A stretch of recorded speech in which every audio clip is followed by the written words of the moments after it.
For just a second. Think about your dream life. Dream life. Imagine it. Feel it.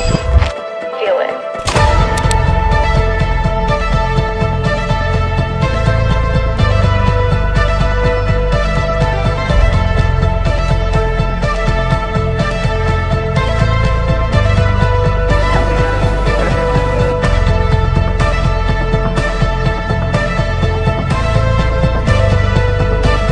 நடுவினிலோ திருவினில் மித வெயிலினில் இத வெளிச்சத்தில் மழை வரும் என உன்னை தரும் என அண்டத்தின் எண்ணம் என்னென்ன என நீ அமைத்திடும் வீட்டுக்குள் உள்ள பூச்செடிகளின் பூக்களை வெல்ல சுருள் முடியுடன் இரு மகன்களை இறை வழங்கிட இமை நிறந்திட கட கடவென கவிதைகள் என கதை வளர்ந்ததும் அவர் வளர்ந்ததும் மறுமுறை இருமுறை உன் பிறவியை கிடைக்கணும் அவர்களுக்குமே உன் முகம் கொண்ட இரு மகள்களை இறை